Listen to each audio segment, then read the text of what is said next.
Yes, I am back.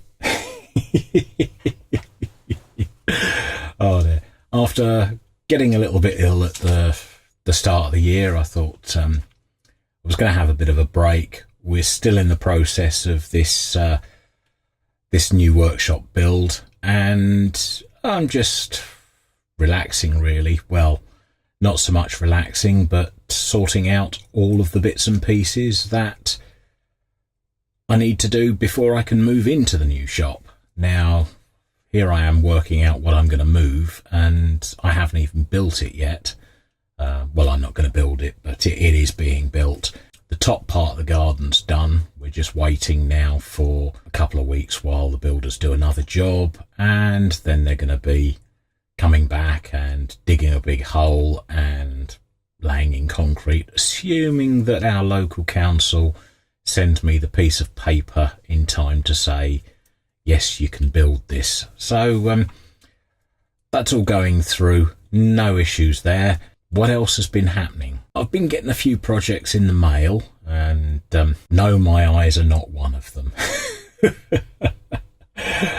This is something one of my daughters had left on the side for me. I bought it for them originally, and I thought I'd try it out because I'd left it because it wasn't working properly. And I found the problem. It was a couple of short circuits on the circuit board that is actually tucked in the back of my shirt, which you can probably just about see. Enough of this waffle. Let's get to what's been going on and what's been arriving in the mail. Now, I did get the kit that's on the bench at the moment, which I'll show you shortly, and I did assemble it, and I've got footage of assembly, but it's not quite the normal way I'd do the footage, but I thought, hey, let's try something different, so that's what I've done. I've also got 3 other bits of kit which I'm going to be looking at over the next few weeks, as I say, depending on when the build finally gets complete. And when the build is complete, I will be doing a series of videos of actually kitting out the new room, the new workshop as a studio, come workshop, come computer office, come everything that I do where I have to store my stuff and keep it out the way of the rest of the family. I think that's about all the waffling I'm going to do, because otherwise this will turn into a flap, and we don't want to just flap. So let me bring you back in a minute and we'll go through what's on the bench. Right, okay, so on the bench is a multi-function generator, a FG085. Now this came as a Chinese kit, and I thought I'd give it a go and see just what it was like and how good it was. Now I would say I'll show you how it works, but I have yet to figure that one out. I have powered it up and it does light up and things do change, but I'm not fully conversant with all the software on it yet, so that's a project in the making. I'm going to look at the instructions, which, for a man, we just don't do that sort of thing. I'm going to look at the instructions, I'm going to read it and actually figure out how this thing works. Now, apparently it is programmable. You can use it as the front end of a radio, can do all sorts of wonderful things with it, but that's for another video. Coming up shortly will be the assembly video, which should take only a few seconds.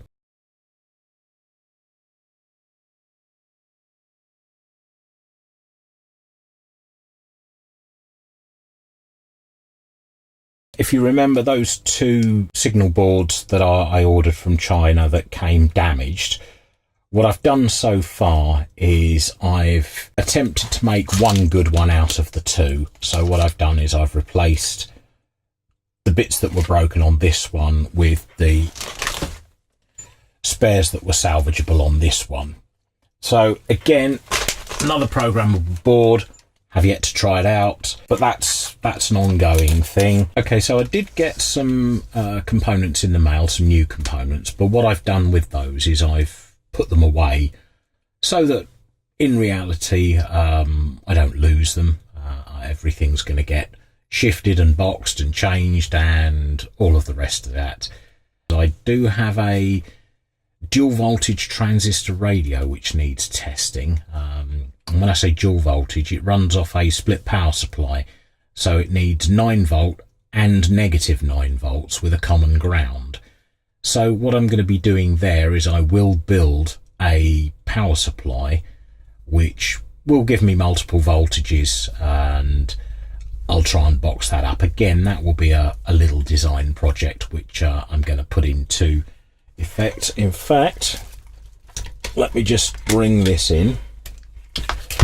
This on the bench in front of you is the transformer that is going to power it. And what you've got here is you've got about 18-20 volts center tapped coming out of this transformer. There's the main switch, there's the filtering and the MOVs, earth cable and mains cable, and this came out of an old non-working effects unit. Let me bring you back in a couple of seconds and I'll show you one of the other things that has arrived. On the bench now is a bowl. And this one didn't arrive in the mail. I got this from the local Asda's, which is part of the Walmart family. I bought this, it was £1, and the reason I've bought this is because when I cleared out the shed and had a rummage through, I found one of my toolboxes with some rather expensive spanners and everything else in that had got damp and rusty. So another thing that has arrived in the post is 10 litres of phosphoric acid. This is only 5, this is only a gallon. I've got another gallon down on the floor. And this is basically what navel jelly is made from. It works out a lot cheaper to buy it like this than it does for me to buy navel jelly. So that will go in the plastic bowl along with the spanners and sockets and other tools, and should eat all the rust off. A couple of things that arrived today. Here we have, some of you will recognise it. I know certainly Doug Moslack, you will. Here is a Heathkit IM13 VTVM, and it's untested, it's unopened, it's un everything, to be quite honest. It's how it arrived. It's got the 2 control knobs missing. They seem to be 10-turn pots. They seem to be turning rather a lot. Apart from that, as I say, I haven't taken it apart yet. I haven't switched it on. I haven't looked inside it. So that's going to be a separate video in itself, taking this apart. Now, I bought that one, and the eBay advert was, buy this for 40 quid. And well, it was actually for £50, and I made an offer and got it for less. I paid 40 quid for it, free shipping. And he'd also throw in this little device, which is a very early transistor tester. Now, I have found a manual and a schematic for this, and it does look rather interesting, but it needs a specific power supply. Now, it used to use one of the ever-ready BIOS batteries, which has multiple voltage tappings. I think there was a 4.5, a 7.5, a 9, a 12, and it also has an ever-ready 15-volt battery in there. Let me just see what it actually has inside it, because again, I have yet to open this up. Let me put my glasses on so I can see. Is that a flat screwdriver? Yes, it is. Now, it's got 2 screws missing, one from the bottom, one from the top. So there are no batteries in it, except for the old ever-ready 15-volt B121 battery. Everything else on the back of here looks in fairly good condition. I don't think this is a candidate for a complete strip down. I don't think it warrants it. But as I say, what I will have to do is I will have to make up a power supply for this. So let me put the screws back into that. And then we'll go on to the next thing that I'm going to show you. So yes, I know it's a box, and let me just open this up. I haven't actually fully checked this, but this should be, I'll take these out of the boxes, a pair of identical clock radios. Everything is in German because these are German. This particular one, it looks like the controls are missing from the front for volume and balance. These are stereo apparently. Grundig Sonderclock 350 GB. Grundig GB, London Southeast 26. But they did leave everything in German. There's your backup battery for when the power goes out.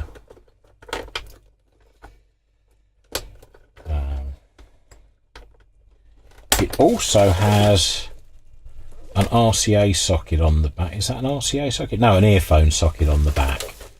So, yeah. Oh, what the heck. Let's just plug it in and see what happens.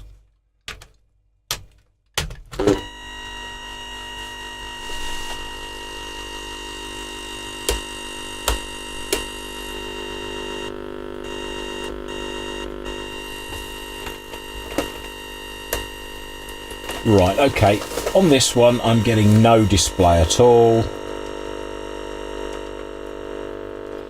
I've got a tone control there that seems to work.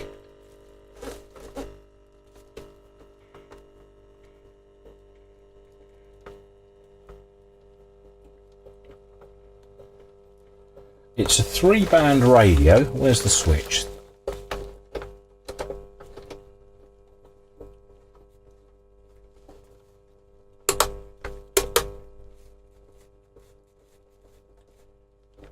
So yeah, that one, not too good.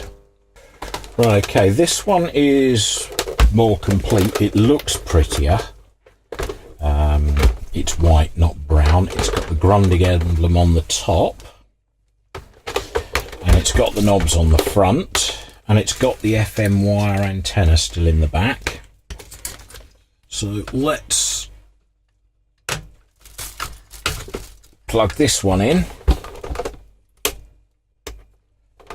And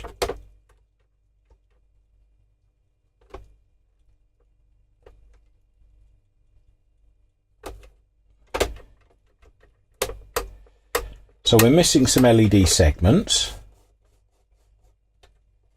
The controls are there.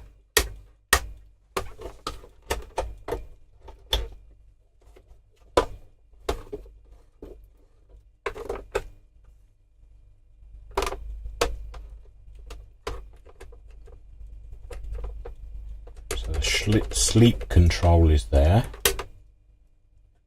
Let's just check.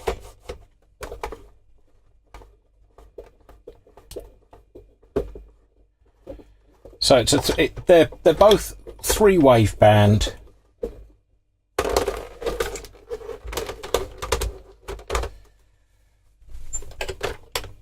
And this one's even still got a 9-volt battery in it.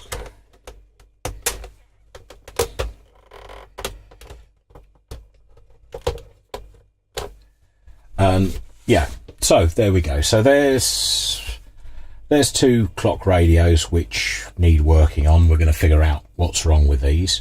I'm either going to make one good one out of 2, or I'm going to fix both. It all depends on whether I can get controls and knobs and bits and pieces for them. Hopefully you'll enjoy this, and you'll enjoy the videos, and we'll get there together and we'll have fun. If you do like this and any other of my wacky and strange ideas, if you have any comments on any of this kit, please let us know. Leave comments. If you like what I'm doing, click like, click subscribe, ring the bell, do all the things everybody on YouTube always tells you to do. Because, hey, it's good for my ego. and my eyes flash. See you all soon, guys. Bye for now. Click like, click. If you really like what I'm doing, click like, click subscribe, and my eyes flash. This one's coming unstuck. There we go. That's better.